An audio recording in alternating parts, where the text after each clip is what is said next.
マネーウォーズおもろすぎ。おはいげなし、2025年11月5日にリリースされた崩壊スターレイルのバージョン 3.7 で新たな工場コンテンツマネーウォーズが実装されました。遊んでポイント貯めてガチャ石交換するというソシャゲのよくある石貯め用ミニゲームなんですが、これがおもろっ。こういうやつって私大体ガチャ石のために毎週死んだ魚の名詞でプレイしてるんですが、そんな私がこれにどれだけハマってるかというと、早くリセット日の再来週になってほしい。てかこれやるためだけにスタレ始めたらって思うぐらい、特になるほどなって思った仕様があるので、簡単に知らない人向けにマネボとはどんなゲームかをご紹介した後、マネボの何がなるほどななのかをダラダラと喋ります。ただの雑談動画なので布団にくるまりながらでも聞いてください。早速本編どうぞ。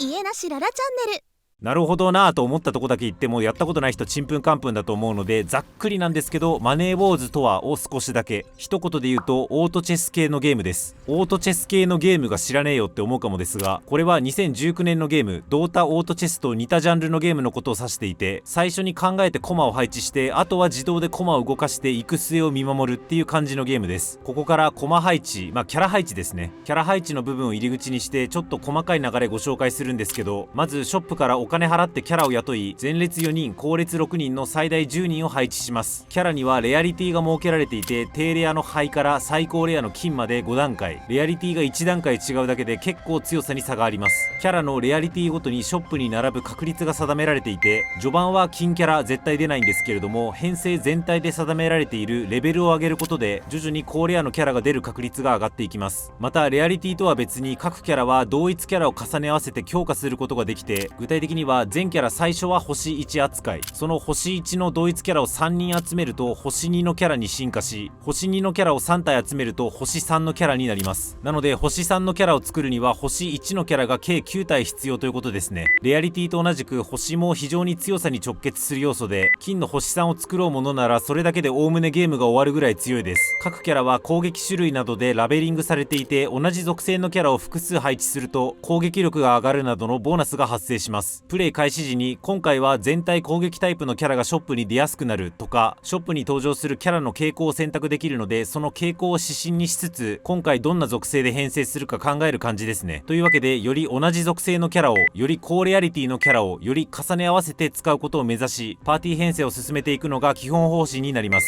戦闘はウェーブ形式になっていて、勝利するたびにお金が手に入ったりアイテムが手に入ったりするので、アイテムだったらキャラに装備して強化、お金だったらさっき言った通りショップでキャラを購入する費用に充てたり、あるいは何にも使わないまま戦闘を進めることで 10% の利子を獲得することができます。例えば目当てのキャラがなかなかショップに並ばないとか、すでに強いから当面はこれ以上強くする必要もなさそうとか、そういう時は貯金してお金を貯め、ウェーブの後半で大量消費して楽する感じですね。で、1回あたりの戦闘の中身はどうなのかというと、ここは普通のスタレでコマンド選択型のターン制バトルです。オートチェス系とは言いつつも別に手動で選択することも可ですが、戦闘回数がめちゃくちゃ多いので基本的にオートモードを選んで戦闘します。ストーリー上のスタレと違うところは、スタレは通常4人パーティーですが、さっき言った通り後衛に6人いるので計10人体制であること、それとターン数に時間制限があるので防御ガチガチに固めて耐久戦狙うのも NG であること、この辺りが通常と違うところです。あとキャラの効果もマネーウォーズ以外の、つまり通常のスタレの同一キャラの効果とは違ってちゃんとアレンジされていて、キャラ性能的には不遇だったおっぱいお姉さんがマネーウォーズではトップティアとして猛威を振るっています。各キャラ実際にガチャで引いていなくてもマネーウォーズでは全キャラ使用可能なんですが、キャラを持っていたら持っていたで、そのキャラの成長値がマネーウォーズ上にも反映され、そのキャラが強化されます。なんと凸まで反映されます。戦闘中の各キャラが与えたダメージはキャラごとに棒グラフで明示されます。基本的にどんどん能力値が盛られるので、ストーリー上のスタレではあんまり見ないインフレしたダメージを拝むことができます。ウェーブ数が20回強と多いのもあり、マネーウォーズ1回あたりの所要時間は配信しながらやっていた時は1時間程度、ちゃちゃっとやっても30分ぐらいはかかるかと思います。別に誰かと戦うわけではないんですが、階級が細かく分けられていて、高い階級になると敵も強くなり難易度も大幅に上がります。階級が上がるたびにガチャ石がもらえたり、いろんな戦略を試すことでガチャ石がもらえたりで、もらえるガチャ石の総数としては重量級のコンテンツだけあってかなり多く、私の体感通常1コンテンツあたり数百から千数百がアベレージであるところ、マネーウォーズは4000、これはしこたまコン詰めてプレイすれば一気に回収することも可能なガチャ石の総数。さらに各週に1回プレイしポイントを貯めることで追加で若干ながらガチャ石を獲得できます。細かいルールはもうちょっとあるんですが、マネーウォーズのざっくりとした説明はそんなところです。ではここからは私がこのゲームの好きポイントをご紹介します。好きポイント1つ目、強化の手応えがめちゃくちゃ強いことです。こういうなんていうかランダムに入手できる強化を重ねていくローグライク系コンテンツあるあるなんですが、例えば高レアのアイテムが低レアのアイテムよりも純粋にパラメーターが高いだけ、例えばレアのノコギリアイテムだと攻撃力プラス 5% で、スーパーレアのチェーンソーだと攻撃力プラス 10% とか、なんか嬉しいっちゃ嬉しいけどちょっとテンション上がりきらないやつありませんか？あるいは攻撃力が例えば 20% 増えるアイテムを手に入れてやったーって感じなんだけど、敵の HP も相応に上がってるから結局低階層だと1回10ダメージ与えながら敵の HP100 を削ってる。で高階層だと1回100ダメージを与えながら敵の HP1000 を削ってる。でしかも敵の HP が実数表示されるわけじゃなくて、なんかバーとかで表示されたりするから、結局HP の減りのスピードだけ見ると低階層と高階層で同じじゃねえかっていう、なんか強くなった手応えが感じられないっていう、なんかそんなシーンあったりしませんか？このマネーウォーズは強化されてるっていうフィードバックをダイレクトに感じられるんですよね。例えばさっき言った通り低レアから高レアのキャラ間でも、あるいは同一キャラの重ね合わせ度合いによっても強化幅が段違いに変わってきて、余ダメージが平気で1桁変わったりします。さすがにここまで明確に変わってくると、うわ強くなったなって感じがするし、それが強くするモチベーションにもつながります。特に立役者なのがこの棒グラフですよね。これ考えた人マジ天才。戦闘中にこの棒グラフがあるだけで強くなった感が直ちに具体的にかつ視覚的にわかるし、オートバトルの戦闘中ってどうしてもだれやすいんですけど、なんかこの棒グラフ眺めてるだけで、さあこの編成だと誰が強いんだとか、1億いけ1億いけみたくエキサイトとまではいかないけど虚無になる時間を和らげられるので、こういう情報を戦闘中にリアルタイムに、あと何よりもグラフィカルに載せるのがうまいなと思いました。別ゲーで恐縮なんですが、大人気 MMORPG のファイナルファンタジー14だと禁止されてる外部ツールを導入しないとこういう情報って見られないんですけど、であっちはいろいろあってそういう情報を載せられない事情があるんですが、でもやっぱこういう分かりやすい情報って手応えに直結するよなって改めて感じた次第です。それとちょっとこれは脱線するんですけど、強化値の伸び幅が大きい、それと伸び幅のフィードバックが明瞭っていうのは今言った通りなんですけど、高レアのキャラについては強化のされ方というか能力に特別感があるっていうのも好きポイントです。要は単純に攻撃力プラ 5% が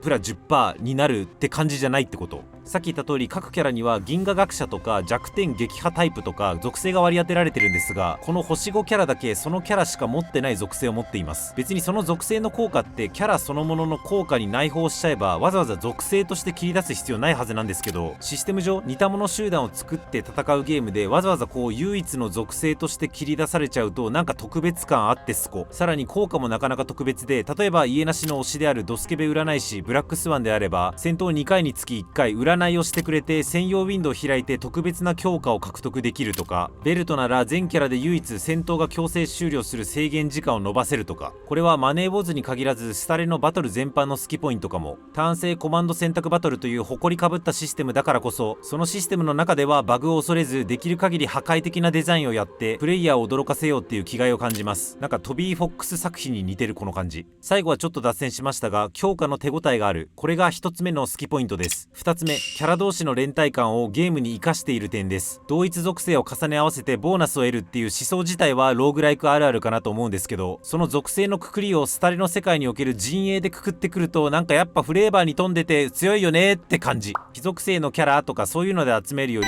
銀河学者とかで集めた方がなんかやっぱちょっとテンション上がるし、次黄金 A ビルドでやってみてとか思うし、直近の動画でスタレのシナリオディスったんでもしかしたら勘違いさせたかもですけど、私はオンパロス編の締めのキュレネ周りが合わなかっただけで、スタレの重厚な世界観やシナリオ全体についてはかなり好きになっていて、どれぐらい好きかというと、通常はピクシブスケベ画像アサリマンとして生きてる私が全年齢に絞って間違えました全年齢も選択してオールギャグの二次創作あさるぐらい好きです。なので純粋にシナジーがあるからだとか、そのシナジーがトップティアだからだとか、プレイ開始時にそのシナジーへの誘導があったからだとか、いろんなシナジー試した方が報酬得られるからだとか、そういう実利的な動機づけだけじゃなくて、純粋なキャラへの愛着、キャラへの愛着というかキャラの集団への愛着にモチベートされていろんな編成試してみてってなるのは、シナリオにて様々な組織的な活動が映えるスタレならではの強みであり、このオートチェスゲームに落とし込む時の他社では真似できない要素になってんなって感心しました。最近ようやっとソシャゲをポツポツ触り始めて思ったんですが、ソシャゲで一番大事なのってもしかしてシナリオだったりするのかな。シナリオあってのキャラ愛、シナリオあってのサブゲーム愛みたいな。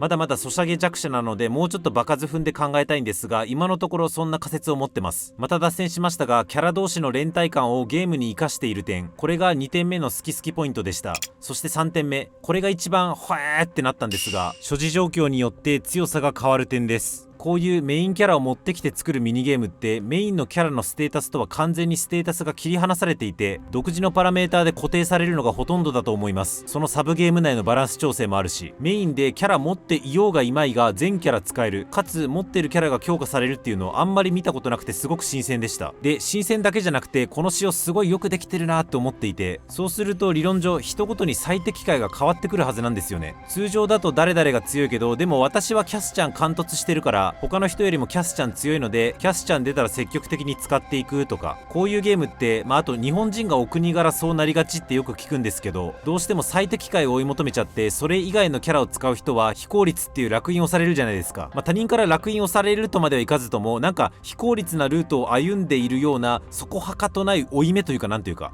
でもゲーム内で持ってるととつってるキャラって基本的にその人が好きだからとつってるのであって、その好きなキャラをこういうサブゲームでも強く使える仕様にしてくれるっていうのはその人にとって嬉しいことだろうなと思いました。現実としてこの動画投稿時点でアグライやお姉さんがめっちゃ強いとか攻略情報は流れてるので、最適解が出てくるのが遅くなるってとこまで作用はしてませんけど、少なくともそういう最適解っぽいやつに乗らなくても推しキャラを好きに使っても効率的にゲーム進められるっていうのはいい仕様だなと思った次第です。もちろんこの仕様を実現するためにはとつったキャラさえ使えば全部即終了、あるいは誰もとつってない構成だとこの階級以上無理とか、そういうことが起きないよう繊細にゲームバランスを調整しなきゃいけないはずなので、そこの神バランス調整があっての仕様だと思うんですけど、どうなんだろう。まだ私超高難易度まで手出してないからその辺は分かんないや。実態教えてください。ただ確実に言えるのは階級が細かく分かれており、それによって敵の強さがかなり大きく変わってくるので、っていうことは多少ピーキーなバランスになってたとしても、理論上その人のキャラの所持状況やその人のマネーウォーズのプレイスキルによってどっかの階級で手応えを感じたり、あるいはストッパーになったりするはず。